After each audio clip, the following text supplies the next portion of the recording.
Hello friends, आपका स्वागत है हमारी एक नई वीडियो में। आज हम बेसिक सीखेंगे और जानेंगे कि स्टॉक मार्केट में कैसे ट्रेड किया जा सकता है। तो अब हम पहले शुरू करते हैं अपना 5 मिनट का टाइम फ्रेम पे, और ये निफ्टी 50 है। तो हमेशा आपको कैंडल का प्रेशर देखना है। बेसिकली हमें कैंडल की साइकोलॉजी के हिसाब से काम करना है। तो अगर आप यहाँ पर देखेंगे, यहाँ पर से विक छोटी है, इसका जो नीचे का भाग है जिसमें कि बॉडी कम है,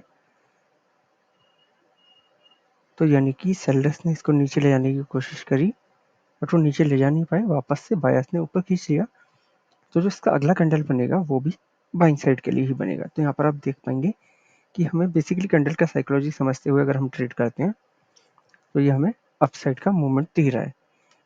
हालांकि ये गैप अप खुला था, और ज़्यादातर चांसेस होते हैं कि जब गैप अप ओपन होता है तो हम डाउन साइड जाकर गैप फिल करने के लिए जरूर देखते हैं मार्केट को। बट यहाँ पर ऐसा नहीं हुआ, क्योंकि यहाँ पर इंटरनेशनल लेवल पे भी बहुत सारी चीज़ें थी आज के दिन।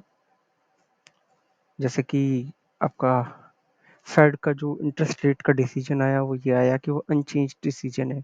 मीन्स वो कोई भी रेट चेंज नहीं कर रहे हैं, ना ही इंक्रीज कर रहे हैं ना ही डिक्रीज।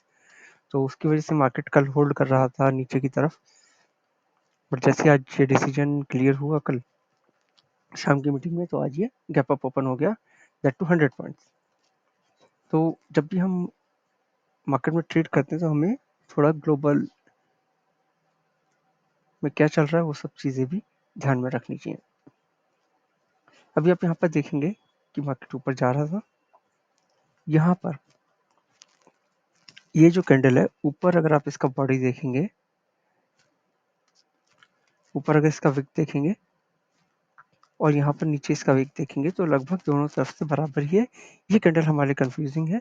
तो अगर हम चाहते तो यहाँ पर अपन ने कोई यहाँ पर बाइंग साइड का पोजीशन बनाया, तो यहाँ पर हम उसको एग्जिट भी कर सकते थे इस लेवल पर, इसकी क्लोजिंग पर। उसके बाद अगर आपको कोई सेटअप मिलता बाई के लिए तो आप बाई करते।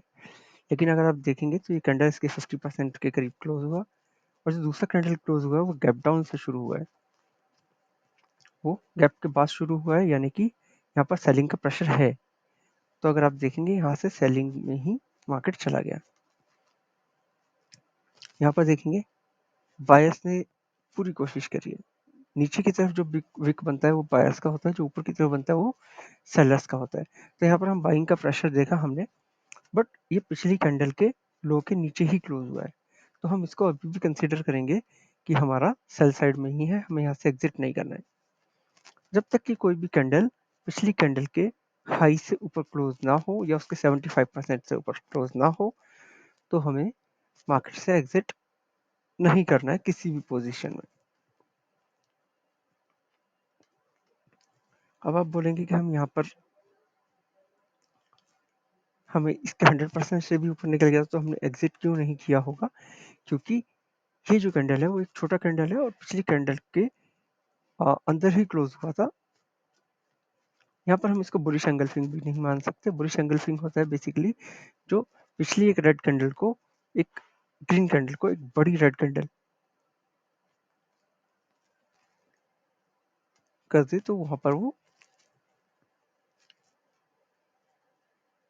ओके। हम आगे चलते हैं। अभी यहाँ पर देखेंगे तो ये एक कैंडल वापस से सेलर्स का प्रेशर आया है। यहाँ पर इधर बायर्स ने भी कोशिश करी, बट कैंडल पिछली कैंडल के लो के नीचे ही क्लोज हुआ है। यहाँ पर फिर से वीक बना, इसके अंदर ही क्लोज हुआ और ये मार्केट यहाँ पर नीचे गिरता चला गया। फिर यहाँ पर बायर्स ने कोशिश करी, मगर वो उसको ऊपर नहीं ले जा पाए। फाइनली इसने 20 EMA तोड़ा, 50 EMA तोड़ा और 200 EMA का सपोर्ट लेकर 5 मिनट टाइम फ्रेम पे वापस से मार्केट अपना जो ग्लोबल क्यूज के हिसाब से अपसाइड का ट्रेंड था उसमें आ गया। तो हम बोल सकते हैं मार्केट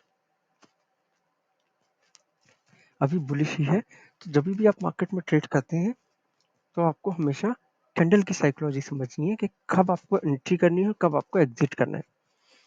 अब हम यहाँ पर भी सेल साइड का पोजीशन देखा हमने, और हमने कहाँ पर एग्जिट किया, जब यहाँ पर पिछली कैंडल के ऊपर उसने क्लोज कर दिया, तो हमें यहाँ पर एग्जिट कर देना है।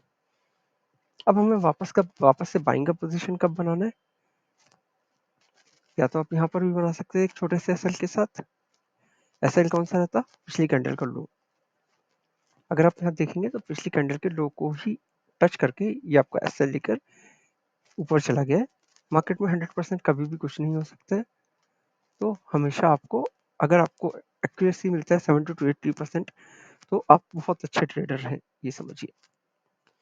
कोशिश कीजिएगा आपको हमेशा ट्रेड करना है, सिर्फ एक ही सेटअप चूज कीजिए, उस पर ही ट्राई करते रहिए। ये नहीं कि आज एक नया सेटअप ढूंढा, उसमें प्रॉफिट नहीं हुआ, कुछ दिन बाद फिर दूसरा सेटअप ट्राई किया, उसमें आप एक सेटअप को समझ नहीं पाएंगे और आपका जो नए नए सेटअप्स आते रहेंगे, बस उसी के बीच में हम फंसे रहेंगे।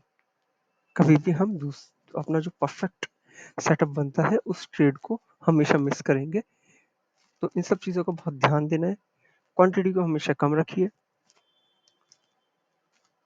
ताकि आपका लॉस कम हो। प्रॉफिट कम हो चलेगा, बट लॉस भी उसी हिसाब से होना चाहिए। लॉस को बड़ा नहीं करना है, हमेशा लॉसेस अपने कम करने हैं। तो इन्हीं सब चीज़ों का ध्यान रखिए, तो आप ये मार्केट में सस्टेन कर पाएंगे। ठीक है फ्रेंड्स, आज के लिए इतना ही। फिर हम इस तरह की कोई शॉर्ट वीडियो बनाकर आपको फिर से दोबारा कोई ट्रेडिंग साइकोलॉजी बताने की कोशिश करेंगे। अगर आपको हमारा वीडियो अच्छा लगता है तो लाइक शेयर सब्सक्राइब कीजिए। Thank you guys.